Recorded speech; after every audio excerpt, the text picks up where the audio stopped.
नमस्कार, मैं हूं रंजीत कुमार और शुरू हो चुका है देश का मूड मीटर।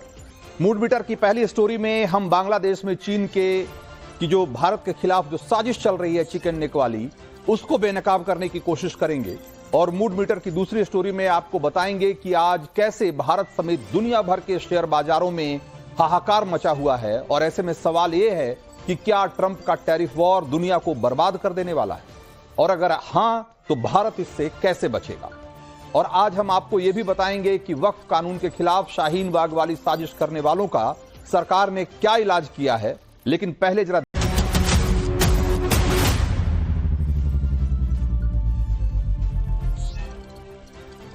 तो शेख हसीना सरकार के तख्ता पलट के बाद बांग्लादेश से हिंदुओं को भगाने के लिए कट्टरपंथी गैंग पहले ही पूरा जोर लगा रहा था और उसकी दहलाने वाली तस्वीरें पिछले साल अगस्त से ही दुनिया देख रही है। लेकिन अब बांग्लादेश की अंतरिम सरकार ने जो कदम उठाया है वो भारत के खिलाफ किसी बड़ी साजिश का ब्लूप्रिंट लग रहा है। और ऐसी साजिश जिसका इरादा भारत की एकता, उसकी अखंडता पर सीधा सीधा चोट करना है। तो बांग्लादेश की अंतरिम सरकार के मुखिया मोहम्मद यूनुस हाल ही में चीन के दौरे से लौटे और अब खबर यह आ रही है कि उन्होंने बांग्लादेश के मोंगला पोर्ट के डेवलपमेंट की जिम्मेदारी चीन को दे दी। यानी इस पोर्ट के निर्माण, रख रखाव से लेकर इसका ऑपरेशन चीन के जिम्मे रहेगा और चीन इस पोर्ट के डेवलपमेंट पर 3300 करोड़ रुपए खर्च करने वाला है। बांग्लादेश के इस फैसले पर भारत इसलिए अलर्ट मोड में है क्योंकि बांग्लादेश के मोंगला पोर्ट से कोलकाता की दूरी सिर्फ 200 किलोमीटर। और इसके साथ जो खबर आ रही है, एक दूसरी खबर, वो भी ये सवाल उठा रही है कि बांग्लादेश की यूनुस सरकार के मन में जो अंदर खाने खिचड़ी पक रही है उसमें कुछ ना कुछ तो गड़बड़ है। बांग्लादेश ने एक तरफ चीन को मोंगला पोर्ट का जिम्मा सौंप दिया और दूसरी तरफ लाल मोनिरहाट जिले में एक डिफेंस एयरबेस को भी उसने चीन को सौंप दिया है। और इस एयरबेस पे ऐसा कहा जा रहा है कि चाइनीज फाइटर जेट की तैनाती होने वाली है। और ऐसा कहा जा रहा है कि इस एयरबेस पर जो लोग तैनात होंगे जो सुरक्षा में, उनको पाकिस्तान ट्रेनिंग के लिए भेजा जा रहा है। इस एयरबेस को बनाने का जिम्मा वैसे तो चीन को दिया गया है, लेकिन ऐसा कहा जा रहा है कि इसका सब कॉन्ट्रैक्ट जो है वो पाकिस्तान को दिया जाएगा। तो लाल मोनिरहाट का जो डिफेंस एयरबेस है वो चीन के हाथ में जाना क्यों बहुत बड़ी खबर है, क्यों महत्वपूर्ण है, क्यों हमें अलर्ट करता है, इसको भी समझिए। तो लाल मोनिरहाट का जो एयरबेस है ये भारत के जो सिलीगुड़ी कॉरिडोर है उससे सिर्फ 120 किलोमीटर की दूरी पर है, जिस सिलीगुड़ी कॉरिडोर को भारत का चिकन नेक कहा जाता है। यहीं से भारत के खिलाफ एक बड़ी साजिश का एंगल दिखाई देता है। बंगाल का सिलीगुड़ी कॉरिडोर पूर्वोत्तर के 8 राज्यों को शेष भारत से जोड़ता है और ये 60 किलोमीटर लंबा और 22 किलोमीटर चौड़ा एक ऐसा सकरा गलियारा है जो भारत के नक्शे पर एक चिकन नेक की तरह दिखता है, पतला दिखता है, और इसीलिए इसे चिकन नेक भी नाम दिया गया है। यहां से डोकलाम की दूरी सिर्फ 200 किलोमीटर है, जो कि भूटान, भारत और चीन का एक ट्राई जंक्शन है जहां पर कि तीनों देशों की सीमाएं मिलती हैं। तो इससे सिलीगुड़ी कॉरिडोर का जो भौगोलिक और सामरिक महत्व है वो बहुत बड़ा है। यह गलियारा भारत की राष्ट्रीय सुरक्षा और इस पूरे इलाके की स्थिरता के लिए बहुत महत्वपूर्ण है। और अगर किसी भी वजह से अगर यह गलियारा डिस्टर्ब हो जाता है या उस पर शत्रु देश का हमला हो जाता है तो यह भारत के पूर्वोत्तर राज्यों को एक तरीके से भारत से काट देने का एक साजिश के तौर पर इसको देखा जाना चाहिए। और इसी में अगर आप लाल मोनिरहाट एयरबेस को देखेंगे, वहां पर अगर चीन की मौजूदगी होती है जो कि इस चिकन नेक से सिर्फ 100-150 किलोमीटर की दूरी पर है, वहां अगर चीन की कोई हवाई पट्टी बन जाती है या कोई उसका एयरपोर्ट बन जाता है, सैनिक अड्डा बन जाता है, तो आप सोचिए कि ये भारत की सुरक्षा या पूरे पूर्वोत्तर की सुरक्षा के लिए कितना बड़ा खतरा साबित होगा। तो अगर आप इस जो चिकन नेक है जिसको सिलीगुड़ी कॉरिडोर कहते हैं, अगर इसको आप गौर से देखेंगे इस नक्शे पे, तो आप देखेंगे कि एक तरफ तो इसके आपको नेपाल दिखेगा, दूसरी तरफ भूटान दिखेगा, नीचे की तरफ आपको बांग्लादेश दिखेगा और चीन की दूरी भी उससे बहुत ज्यादा नहीं दिखती।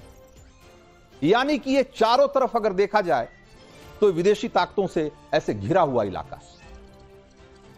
तो चीन के हाथ में बांग्लादेश का मोंगला पोर्ट जाना और उसके बाद लालमोनिरहाट में चीनी एयरफोर्स का बेस बन जाना एक बहुत बड़ी चिंता की बात है। मोंगला पोर्ट का मतलब यह है कि हिंद महासागर में चीन की सीधी पहुंच हो जाएगी, और जिसका जुगाड़ चीन पिछले कई दशकों से तलाश रहा था। इसीलिए कहा जा रहा है कि भारत की सुरक्षा के लिहाज से ये दोनों बहुत बड़े खतरे दिखाई दे रहे हैं। तो बांग्लादेश ने क्या सोचकर चीन पाकिस्तान को अपने इन दोनों रणनीतिक प्रोजेक्ट में एंट्री दी, इसके लिए आपको मोहम्मद यूनिस का एक बयान सुनना चाहिए जो उन्होंने पिछले दिनों चीन दौरे के दौरान दिया था। एक बार सुनिए और फिर इसका मतलब समझाएंगे। 7 states of India, eastern part of India, called Seven Sisters. They are landlocked country, landlocked region of India. They have no way to reach out to the ocean. We are the only guardian of the ocean for all this region. So this opens up a huge possibility. So this could be an extension of the Chinese economy. Build things, produce things, market things, bring things to China, bring it out to the whole rest of the world. तो बांग्लादेश की अंतरिम सरकार के मुखिया मोहम्मद यूनुस के इस बयान का मतलब व्यापारिक से कहीं ज्यादा सामरिक। वो सीधे शब्दों में कह रहे हैं कि चीन यहां तक आसानी से आ सकता है, बांग्लादेश उसका स्वागत करेगा, जबकि चीन और बांग्लादेश की सीमा के बीच अरुणाचल प्रदेश का पूरा हिस्सा है जिस पर कि चीन अपना दावा ठोकता है। तो अगर यूनुस ये कह रहे हैं कि आप यहां आए, इन्वेस्ट करें, यहां तक तो बात ठीक है, लेकिन उसमें 7 सिस्टर्स की बात ले आना, उसमें यह कहना कि 7 सिस्टर्स के लिए समंदर का कोई रास्ता नहीं है, वो लैंड लॉक्ड रीजन है, और यह भी कहना कि हम इस इलाके के गार्जियन हैं, गार्जियन ऑफ सी हैं, हम समंदर के प्रहरी हैं, यह बताता है कि यूनुस के दिमाग में कोई खतरनाक प्लान चल रहा है। तो कुल मिलाकर बांग्लादेश का जो ऑफर है चीन को, वो सीधे सीधे बंगाल की खाड़ी में या बंगाल की खाड़ी के जरिए भारत के दरवाजे तक चीन की पहुंच को बढ़ा देना है। और ऐसा होने का मतलब भारत की चौतरफा घेराबंदी में चीन की मदद करना है। क्योंकि आप देखिए कि पाकिस्तान की तरफ अगर देखेंगे तो अरब सागर में ग्वादर पोर्ट है, जहां पर कि पहले से चीन की मौजूदगी है और चीन का नौसैनिक अड्डा है।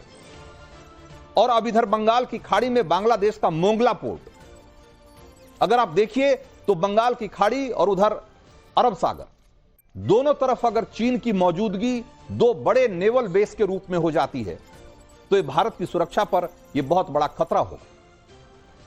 इसके अलावा आपने देखा, जैसा कि आप जानते ही हैं कि सी पैक प्रोजेक्ट के तहत पाकिस्तान के कब्जे वाले कश्मीर में चीन पहले ही एंट्री मार चुका है।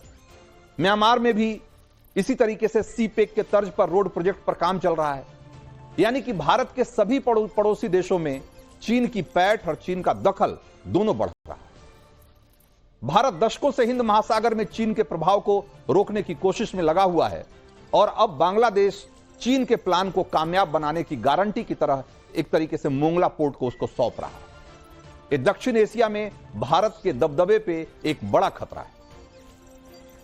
तो मौजूदा हालात के बीच chief of defence staff general Anil Chauhan ने हाल ही में उत्तर बंगाल का दौरा किया और वहां की सुरक्षा तैयारियों की समीक्षा की, और उन्होंने एक महत्वपूर्ण बात कही चिकन नेक को लेकर।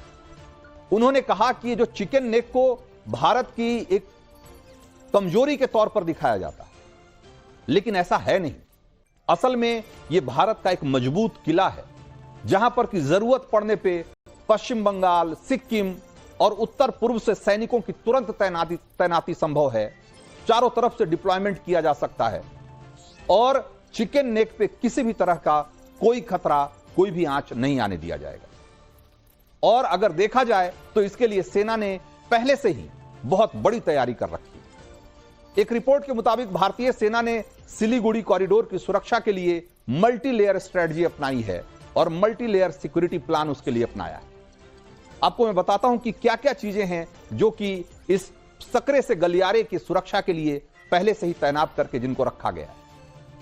तो एक तो यह है कि इस पूरे इलाके में किसी तरीके से दुश्मन की कोई चालबाजी को कामयाब नहीं होने दिया जाए, इसके लिए हाशीमारा में भारत के जो सबसे ताकतवर फाइटर प्लेन है राफेल, उसका पूरा पूरा एक स्क्वाड्रन वहां तैनात किया गया है हाशीमारा एयरबेस। इसके अलावा सुपरसोनिक क्रूज मिसाइल ब्रह्मोस, उसकी भी पूरी एक रेजिमेंट इस क्षेत्र में तैनात है। दुश्मन के हवाई हमलों से बचाव के लिए S-400 और MR सैम और आकाश मिसाइलें तैनात की गई। इसके अलावा सुकना में त्रिशक्ति कोर, जो कि भारत का बहुत ही ताकतवर कोर माना जाता है, उसकी तैनाती है। वो T-90 टैंक और बख्तरबंद दस्ते के साथ तैनात है और हाल ही में वहां पर उन्होंने फायर ड्रिल भी किया और इस तरह की ड्रिल लगातार चलती रहती है। तो भारत इस इलाके और खास करके सिलीगुड़ी कॉरिडोर की सुरक्षा को लेकर किसी भी तरह की कभी कोई कोताही नहीं बरतता और उसकी सुरक्षा के लिए जो सबसे जबरदस्त चाक चौबंद तैयारी हो सकती है, भारत वो हमेशा रखता है। तो ये तो रहा भारत की सैन्य तैयारी का ब्यौरा। अब एक मिनट के लिए मान भी लीजिए कि बांग्लादेश चीन के साथ मिलकर कोई दुस्साहस करता है या बांग्लादेश के जरिए चीन यहां किसी तरह का दुस्साहस दिखाने की कोशिश करता है, तो उसका सीधा इलाज क्या है वो भी जान लीजिए। तो रक्षा विशेषज्ञों का मानना है कि ये जो लाल मुनीर हाट बना एयरबेस बनाकर चिकन नेक को टारगेट करने की जो प्लानिंग चल रही है, तो अगर भारत चाहे तो एक छोटे से हमले के साथ, एक छोटे से स्ट्राइक के जरिए इसे अपने पाले में ला सकता है। और कैसे हो आपको मैं बताता हूं, जरा नक्शे पे गौर करिए। यहां पे आप देखिए कि ये आप जो हिस्सा देख रहे हैं, ये इसको गौर से देखिए। ये हिस्सा जो आप देख रहे हैं ये बांग्लादेश पूरा, ये इधर मेघालय है और ये जो इसको आप देख रहे हैं ये पश्चिम बंगाल है। ये इंटरनेशनल बॉर्डर है, ये पश्चिम बंगाल का हिस्सा है। आप अगर गौर करेंगे तो यहां पे इस पॉइंट से इस पॉइंट की दूरी सिर्फ 70-75 किलोमीटर, सिर्फ 70-75 किलोमीटर। ये मेघालय का राज्य है भारत का, और ये जो इलाका है ये गारो हिल्स है जो कि मेघालय का हिस्सा है। और गारो हिल्स से ये पश्चिम बंगाल, एक तरफ पश्चिम बंगाल दूसरी तरफ मेघालय, ये सिर्फ 70-75 किलोमीटर का डिस्टेंस है। अगर त्रिशक्ति कोर चाहे तो 2-3 दिन के एक छोटे से ऑपरेशन में इस पूरे इलाके को, और ये जो ये पूरा इलाका है ये बांग्लादेश का रंगपुर डिवीजन है।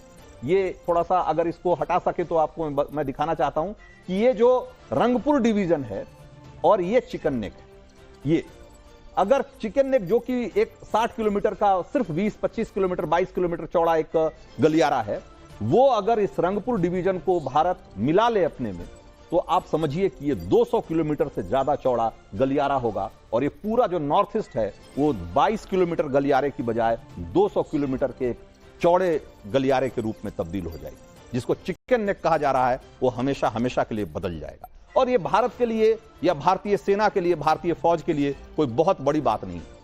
ये 2-3 दिन के एक छोटे से ऑपरेशन में, एक छोटी सी सैनिक कार्रवाई में इसको आसानी से हासिल किया जा सकता है। और यहीं पे देखिए ये जो सिलीगुड़ी कॉरिडोर जिसकी मैं बात कर रहा था, और ये मैं कह रहा हूं कि ये रंगपुर डिवीजन है।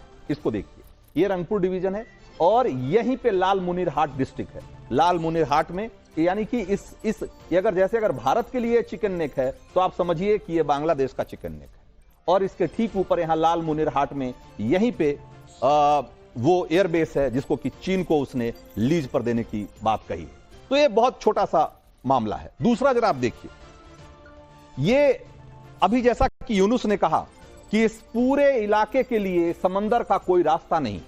ये जो पूरा पूर्वोत्तर भारत है जिसमें कि ये 8 स्टेट हैं भारत के, ये कहते हैं कि यूनुस कहते हैं कि लैंड लॉक्ड रीजन है और हम अकेले गार्जियन हैं समंदर के। पूरा समंदर का जो नीला हिस्सा आप देख रहे हैं ये समंदर का इलाका है। लेकिन यूनुस भूल रहे हैं कि ये जो चटगांव है, चटगांव आजादी के पहले या यूं कहें कि विभाजन के पहले भारत का हिस्सा था। और चटगांव का जो पूरा चटगांव हिल ट्रैक जो CHT है, वो जो बांग्लादेश का CHT है, वहां की ज्यादातर आबादी आदिवासियों की आबादी है। वहां त्रिपुरी रहते हैं बड़ी संख्या में, वहां चकमा रहते हैं, वहां राजभोंगसी रहते हैं, वहां गारो, खासी, सारी जनजातियां जो कि भारत में मेघालय, त्रिपुरा और असम की जनजातियां हैं, वो सारी जनजातियां वहां चिटगांव हिल ट्रैक्ट में रहती। और वो जिस समय भारत का विभाजन हो रहा था उस समय भी वो बांग्लादेश के में जाने के पक्ष में नहीं थी, वो भारत का हिस्सा बन के रहना चाहते थे। और आज भी वो बांग्लादेश सरकार से अपने अधिकारों के लिए लड़ते रहते हैं।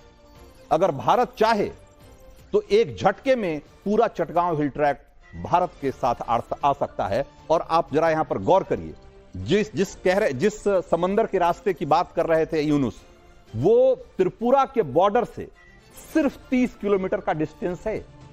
सिर्फ 30 किलोमीटर का डिस्टेंस है ये समंदर। भारतीय सेना के लिए ये एक दिन का भी काम नहीं है। अगर चाहे तो आसानी से यहां वहां समंदर तक अपना बेस बना सकती है, रास्ता बना सकती है, गलियारा बना सकती है। इसलिए यूनुस को किसी तरह की गलतफहमी में नहीं रहना चाहिए।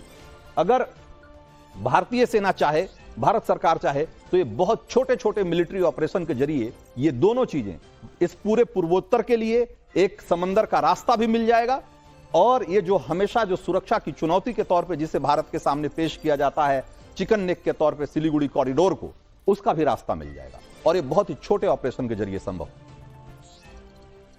तो ये है यूनुस का प्लान और उस प्लान की काट। तो देश का मूड मीटर में अब बारी है अगली स्टोरी की, और आपको यह बताने की कि आज क्यों भारत समेत दुनिया भर के शेयर बाजारों में हाहाकार मचा हुआ है, और क्या ट्रंप का टैरिफ वॉर दुनिया को बर्बाद कर देने वाला है।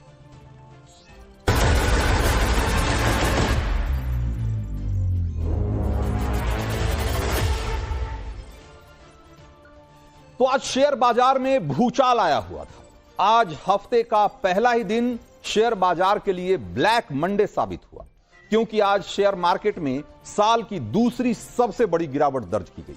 बाजार खुलते ही सेंसेक्स 4000 पॉइंट नीचे गिर गया, और एक झटके में निवेशकों के 16 लाख करोड़ रुपए डूब गए।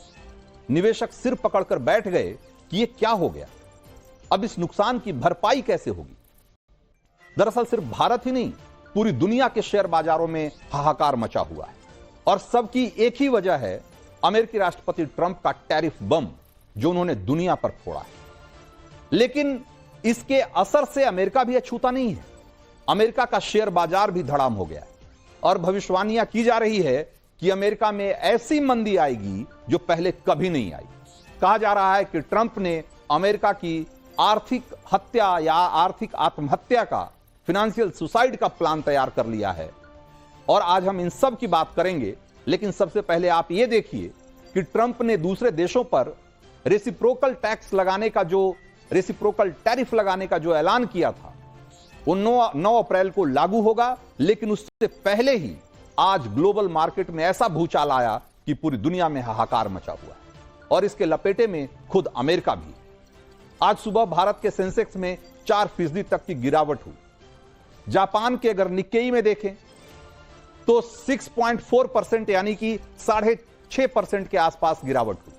उसी ढंग से ऑस्ट्रेलिया का शेयर बाजार ASX 200 ये 4.5% की इसमें भी गिरावट आई।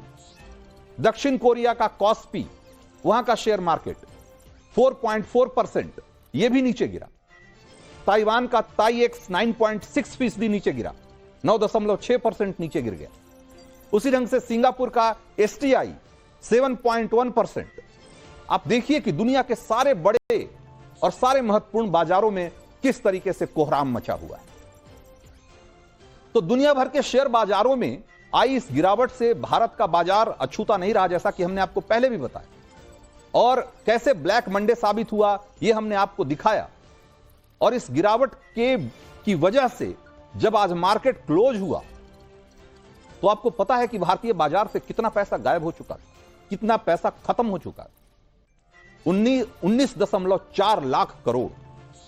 सोचिए, करीब 19.5 लाख करोड़ रुपए मार्केट से खत्म हो गए। तो BSE सेंसेक्स 2226 अंक गिरकर बंद हुआ, और नेशनल स्टॉक एक्सचेंज का जो निफ्टी है वो भी 742 अंक गिरकर बंद हुआ। और आज भारतीय शेयर बाजार में आखिरकार जो निवेशकों के 16 लाख करोड़ रुपए डूब गए। और यह सब इसलिए हो रहा है क्योंकि इन्वेस्टर्स को लग रहा है कि अब दुनिया में ट्रेड वॉर शुरू होने वाला है, और इस ट्रेड वॉर की वजह से जो पूरी दुनिया की अर्थव्यवस्था है वो बहुत बुरी तरह से प्रभावित होगी। और ट्रंप ने जो ऐलान किया है दूसरे देशों पर रेसिप्रोकल टैक्स या टैरिफ, यानी कि जैसे को तैसा वाला टैक्स, ये लगाने का जब से ऐलान किया है, अमेरिका के अर्थशास्त्री कह रहे हैं ये ट्रंप का ब्लंडर है, ये ट्रंप का एक तरीके से सुसाइडल प्लान है जो कि पूरी अमेरिकी अर्थव्यवस्था को तहस नहस करके छोड़ेगा।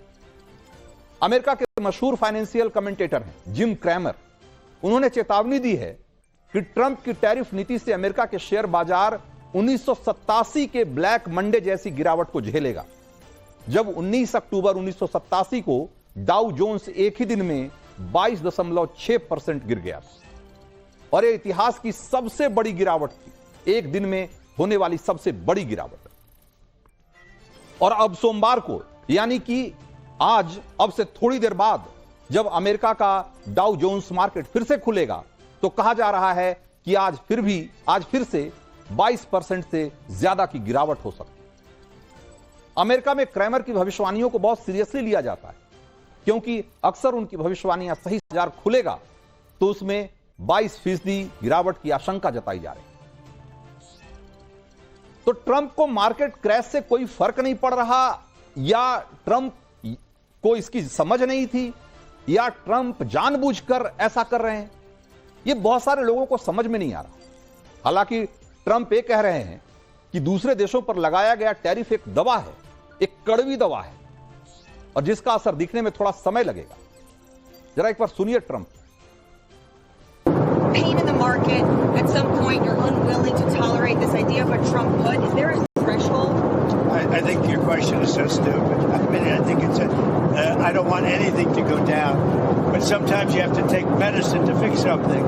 And we have such a horrible, we have been treated so badly by other countries because we had stupid leadership that allowed this to happen. They took our businesses, they took our money, they took our jobs, they moved it to Mexico, they moved it to Canada, they moved a lot of it to China, and it's not sustainable. We're not going to do it. तो अब दुनिया पर लगाए गए बढ़े हुए tariff से America की अर्थव्यवस्था को कब बूस्ट मिलेगा यह तो पता नहीं, लेकिन अभी तो ऐसा लग रहा है जैसे अमेरिका ने टैरिफ लगाकर अपने ही पैर पर कुल्हाड़ी मार ली। जिस टैरिफ नीति को ट्रंप ने अमेरिका के लिए सोने का खदान बताया था, उस पर सिर्फ दुनिया के दूसरे देशों ही नहीं बल्कि खुद अमेरिकी बाजार उससे कांप रहा है। और अब इसकी वजह भी जरा समझ लीजिए कि ऐसा क्यों हो रहा है। तो ट्रंप ने चीन पर 34% का अतिरिक्त टैरिफ लगाया था, जैसे को तैसा वाला, और अब चीन ने अमेरिका पर जवाब में 34% का जवाबी टैरिफ लगा दिया, जिससे चीन को जो सामान सप्लाई करने वाली कंपनियां थी उनके शेयर बुरी तरह से गिरे, क्योंकि 34% टैरिफ का मतलब कि अगर अमेरिकी कंपनियां अब चीन में अगर कोई सामान भेजेंगी तो उनको 34% का एक्स्ट्रा टैक्स देना पड़ेगा, यानी कि वो सामान बहुत महंगा हो जाएगा। ऐसे में जो अमेरिका से चीन को होने वाला एक्सपोर्ट है वो बहुत बुरी तरह से प्रभावित होगा। अमेरिका ने सभी इंपोर्टेड सामान पर कम से कम 10% टैरिफ और कुछ देशों पर तो 50% टैरिफ लगाने का ऐलान किया है, और जिसका असर विदेश से सामान जो मंगवाने वाली अमेरिकी कंपनियां हैं उनके मुनाफे पर भी पड़ेगा। इसीलिए इन कंपनियों के निवेशक ने भी शेयर बेचना शुरू कर दिया है और इस वजह से भी मार्केट गिर रहा है। ट्रंप के टैरिफ प्लान से ग्लोबल ट्रेड वॉर का डर बढ़ गया, इससे ग्लोबल सप्लाई चेन प्रभावित होगी, इसीलिए सारे निवेशक घबराए हुए। अमेरिका में टैरिफ से सामान महंगा होने पर लोग खरीदारी कम करेंगे, जिससे अर्थव्यवस्था की रफ्तार धीमी होगी, और कहा तो यह जा रहा है कि अमेरिका एक बड़े रिसेशन के दौर में प्रवेश करने जा रहा है। यानी जिस टैरिफ नीति को ट्रंप दूसरे देशों से बदला लेने का टूल बता रहे हैं, वही टैरिफ नीति अमेरिका में कहर ढा रही है। ट्रंप भले ही कह रहे हैं कि उनके फैसले का दीर्घकालिक असर होगा, लेकिन ट्रंप के फैसले का अमेरिका में जबरदस्त विरोध हो रहा है। ट्रंप के जो कट्टर समर्थक भी अब ये कह रहे हैं कि ट्रंप ने टैरिफ लगाकर अमेरिका की बर्बादी का रास्ता चुन लिया। लोग ट्रंप को यह आर्थिक पागलपन बंद करने के लिए कह रहे हैं। अमेरिका के मशहूर बिजनेसमैन और ट्रंप के समर्थक माने जाने वाले बिल एकमैन ने वार्निंग दी है कि ट्रंप टैरिफ का फैसला रोकें, वरना अमेरिका खुद ही अपनी तबाही की तरफ बढ़ेगा। और ट्रंप ने टैरिफ को लेकर जो फैसला किया है वो अब एक खतरनाक मोड़ ले चुका है। सभी देशों पर एक साथ भारी टैरिफ लगाना एक आर्थिक युद्ध छेड़ने जैसा है। यह अमेरिका में व्यापार के लिए, निवेश के लिए और बाजार के लिए इस सारे विश्वास को खत्म कर देगा। एक मैन के मुताबिक अगर ट्रंप ने फैसला नहीं टाला तो अमेरिका एक आर्थिक न्यूक्लियर बम की तरफ फटेगा, जिसकी कीमत अमेरिका के नागरिकों को चुकानी पड़ेगी। लेकिन ट्रंप बार बार कह रहे हैं कि उनके टैरिफ ऐलान अमेरिका के लिए लॉन्ग टर्म में वरदान साबित होंगे, लेकिन एक्सपर्ट इसे आर्थिक आत्महत्या मान रहे हैं और अमेरिका के लोग भी ट्रंप के टैरिफ के खिलाफ हो गए। ट्रंप सरकार की नीतियों के खिलाफ शनिवार को अमेरिका में 6 लाख से ज्यादा लोगों ने पूरे अमेरिका में प्रदर्शन किया। रिपोर्ट्स के मुताबिक ट्रंप और मस्क के खिलाफ अमेरिका के सभी 50 राज्यों में 1400 से ज्यादा रैलियां निकाली गई और इस प्रदर्शन में लोग टैरिफ के अलावा सरकारी नौकरियों में कटौती जैसे फैसलों का विरोध कर रहे हैं। इस विरोध प्रदर्शन को हैंड्स ऑफ नाम दिया गया है, जिसका मतलब है हमारे अधिकारों से एकदम दूर रहो। इस नारे का मकसद यह जताना है कि प्रदर्शनकारी नहीं चाहते कि उनके अधिकारों पर किसी का नियंत्रण हो। अब सवाल यह है कि इस टैरिफ वॉर में भारत का क्या है? यह सवाल सबके मन में गूंज रहा है, क्योंकि आज मार्केट की जो स्थिति है यह बताता है कि यहां के लोगों में कितना डर है, बाजार कितना घबराया हुआ है। तो क्या भारत भी इस टैरिफ वॉर से बहुत नुकसान में आएगा? भारत के लिए यह आपदा है या यह आपदा में अवसर के तौर पर इसे देखा जाए? ट्रंप के टैरिफ से भारत के शेयर बाजार में आम निवेशकों के 16 लाख करोड़ रुपए डूब चुके हैं। क्या उसकी वापसी की कोई गुंजाइश दिखती है, कोई संभावना दिखती है? जब पूरी दुनिया ट्रंप के टैरिफ प्लान से सकते में है और उसके असर से बचने की कोशिश कर रही है, तब भारत सरकार का दावा यह है कि अमेरिका के टैरिफ का कुछ क्षेत्रों पर असर होगा भारत में, लेकिन हमारी इकोनॉमी इसे झेल सकती है। हमारी इकोनॉमी मजबूत है, क्योंकि ट्रंप सरकार की तरफ से जो संकेत मिल रहे हैं उससे भारत को टैरिफ में आने वाले दिनों में कुछ छूट मिल सकती है। और ध्यान देने वाली बात यह है कि ट्रंप ने जो टैरिफ लगाया है उसमें सबसे कम टैरिफ वाले जो देश हैं, प्रमुख देश, उसमें भारत भी शामिल है। भारत पर सिर्फ 26% शुल्क लगाया गया है, जबकि बांग्लादेश पर 37%, श्रीलंका पर 34%, वियतनाम पर 46%, चीन पर 37%। ऐसे में भारत के पास कम कीमत पर अमेरिकी बाजार में अपनी हिस्सेदारी बढ़ाने का एक मौका है। और अच्छी बात यह भी है कि भारत से अमेरिका को निर्यात होने वाली जो ज्यादातर चीजें हैं उसमें उसको शुल्क से एक तरीके से रियायत दी गई है, छूट दी गई है। जैसे कि फार्मास्यूटिकल्स, उन पर कम शुल्क लगाया गया है या शुल्क नहीं लगाया गया है।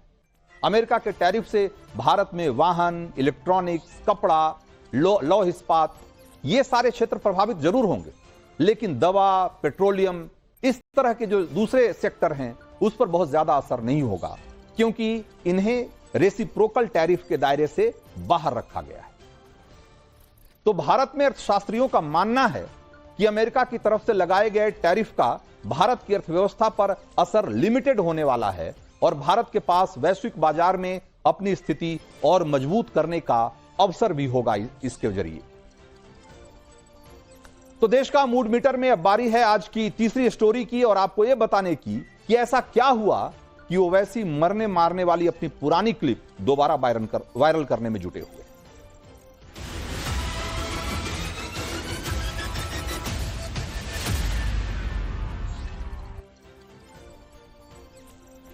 तो all India Muslim personal law board, Jamiat Ulema e Hind और असदुद्दीन ओवैसी, ये सब के सब चिल्ला चिल्लाकर नए वक्फ कानून को असंवैधानिक और गैर कानूनी बता रहे हैं, जबकि यह कानून देश की संसद में पास हुआ है। देश की जनता ने जिन्हें अपने वोट से चुनकर संसद में भेजा है, उन सांसदों ने बाकायदा बहुमत से बिल को पास किया है।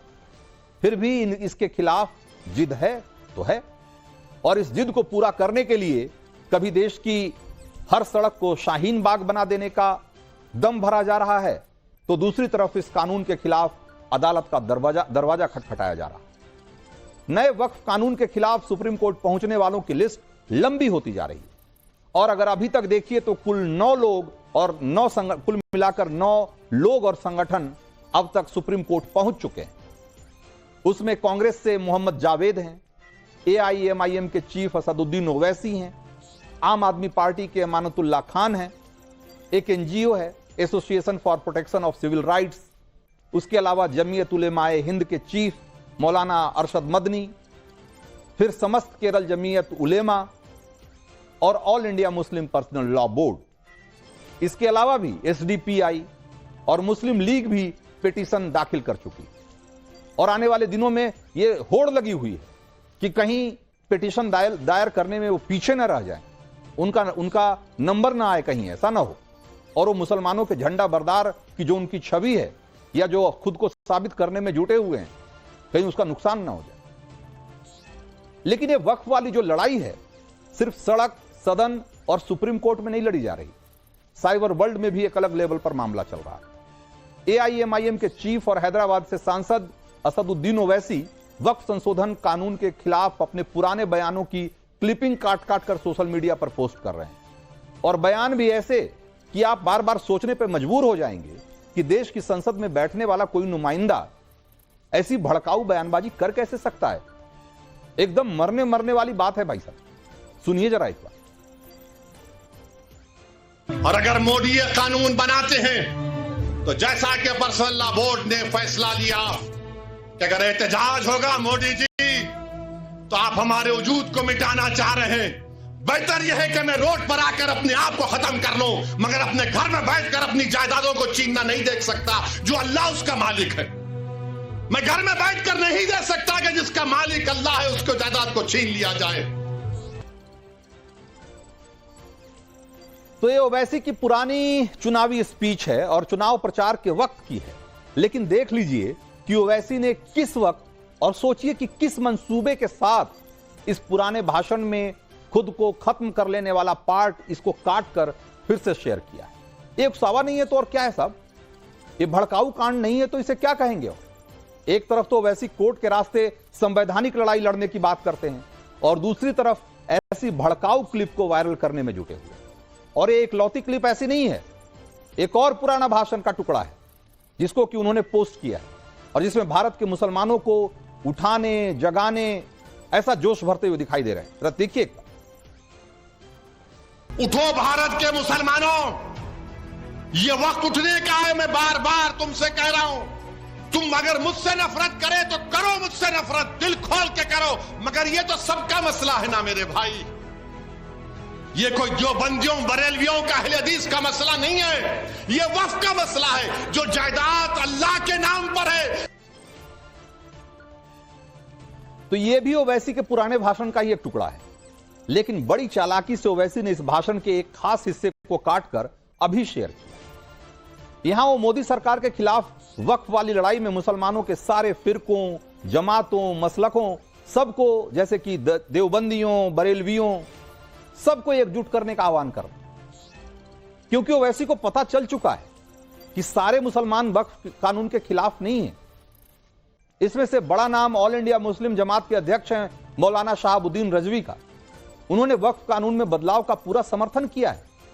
मौलाना शहाबुद्दीन रजवी बरेलवी मसलक से आते हैं और जैसा कि आपको पता है कि बरेलवी मसलक हिंदुस्तान में सबसे बड़ी जमात है मुसलमानों की। ओवैसी तक मुजफ्फरनगर के बुढ़ाना विधानसभा क्षेत्र से सामने आई ये तस्वीरें भी पहुंची है, जहां सैकड़ों मुस्लिमों ने सिर्फ इसलिए समाजवादी पार्टी छोड़कर जयंत चौधरी के राष्ट्रीय लोक दल का दामन थाम लिया क्योंकि समाजवादी पार्टी ने वक्फ कानून में बदलाव का विरोध किया था। तो बरेली से मुजफ्फरनगर तक वक्फ कानून का साथ देने वाले मुसलमानों की लिस्ट लंबी होती जा रही है। इसीलिए ओवैसी इस्लाम का हवाला देकर, अल्लाह का हवाला देकर सभी मुसलमानों को उठ खड़े होने की अपील कर रहे हैं। लेकिन जरा यह भी याद कर लीजिए कि जब लोकसभा में वक्फ बिल पर बहस चल रही थी, तब इन्हीं ओवैसी जी ने दाऊदी बोहरा मुसलमानों को लेकर कितनी भद्दी बात कही। आपने तो उस प्रोवाइजो में दाऊदी बोहरा का नाम ही नहीं लिखा, आपने उनको भी थैंक यू कर दिया, उनका नाम क्यों नहीं लिखा आपने? और सर, और गवर्नमेंट क्या कर रही है? आप मुस्लिम समाज में जो बेकार किस्म के लोग हैं उनको एक रास्ता बना रहे हैं, एग्जिट दिखा रहे हैं कि तुम्हें वक्त से बचना है तो तुम्हें ट्रस्ट बना लो। ये क्या कर रहे हैं सर आप? कम से कम उन दाऊदी बोहरा को आप दे देते। तो मुस्लिम समाज में ओवैसी किसे बेकार किस्म का मानते हैं, ये ओवैसी को सामने आकर बताना चाहिए, या फिर मान लेना चाहिए कि वक्फ विरोध के खिलाफ उनकी पॉलिटिक्स और कुछ नहीं, सिर्फ अपनी सियासी दुकानदारी चलाते रहने की एक कोशिश भर है। वक्फ कानून में मोदी सरकार ने जो बदलाव किया है उसे मुस्लिम नेता कैसे एक बड़े सियासी मौके के तौर पर देख रहे हैं, उसकी तस्वीर आज आपको जम्मू कश्मीर विधानसभा में भी से दिखाता हूं। यहां सत्ताधारी नेशनल कॉन्फ्रेंस के विधायक अड़े थे कि सदन में वक्फ संशोधन अधिनियम पर चर्चा होनी चाहिए, स्पीकर ने इजाजत नहीं दी। उसके बाद फिर क्या हुआ देखते देखते हंगामा शुरू हो गया और थोड़ी देर में हंगामा बवाल और हाथापाई तक में बदल गया। उमर अब्दुल्ला की पार्टी नेशनल कॉन्फ्रेंस इस मोड में थी कि जैसे वक्फ को लेकर उन्होंने आक्रामकता नहीं दिखाई तो मुस्लिम बहुल कश्मीर में उनको नुकसान हो जाएगा। उनकी इस मुहिम में कांग्रेस का भी साथ मिला। विधानसभा आरक्षण ने सदन में विधानसभा अध्यक्ष ने सदन में नियम का हवाला दिया, कहा कि यह मामला कोर्ट में है, इसलिए प्रश्नकाल स्थगित करके इस पर चर्चा नहीं की जा सकती है। लेकिन नियम कायदों की फिक्र एनसी और कांग्रेस को क्यों होगी? उन्हें तो अपनी सिर्फ पॉलिटिक्स की चिंता है। पहली बात तो यह कि जो बिल देश की संसद में पास हो गया उस पर नए सिरे से सोचने का विधानसभा का कोई अधिकार नहीं है उसको। फिर भी यहां चर्चा की मांग हुई, वक्फ कानून की कॉपी फाड़ी गई। आज इस पूरे हंगामे को लेकर सबसे जोरदार जवाब बीजेपी की ही विधायक शगुन परिहार की तरफ से आया। एक बार सुनिए उनको। आपको ये लगता है कि जम्मू कश्मीर की असेंबली का विषय है ये डिस्कस करना? ये बिल पास हो चुका है, इस बात पे तो डिस्कशंस का सवाल ही नहीं होता। इनकी एटीएम मशीनें बंद हो गई, इनके अपने घर चलने बंद हो गए वक्फ के नाम पे। इन्होंने जो है गरीब मुसलमान, अहमदिया मुसलमान, विधवा मुसलमान बहनें हमारी जो बेसहारा थे, जो बच्चों के माँ बाप नहीं थे, उनके लिए जो वक्फ का पैसा आता था वो इन्होंने अमीर लोगों ने अपने घरों में लगाया। वक्फ के नाम पे जो लूट मचाई हुई थी, जो कि सर्चर कमेटी की रिपोर्ट बताती है कि 1200 करोड़ जो एनुअल इनकम जनरेट होनी थी वो सिमट के रह गई 163 से लेकर 167 करोड़ तक। आप मुझे बताइए बाकी का पैसा कहाँ गया? तो वक्फ संशोधन कानून के नाम पर मुसलमानों को भड़काने का खेल पहले भी चल रहा था, वही खेल अभी भी चल रहा है। हालांकि अब एक कानून बन चुका है और अगर आपको आपत्ति है तो जैसा कि सुप्रीम कोर्ट में आपने इसको चुनौती दी है, बिल्कुल दे सकते हैं, लेकिन अपनी पॉलिटिक्स के लिए देश का माहौल बिगाड़ने की कोशिश बिल्कुल ना करें, क्योंकि इसकी इजाजत बिल्कुल नहीं है। तो आज देश का मूड मीटर में इतना ही। मुझे दीजिए इजाजत, ब्रेक के उस पार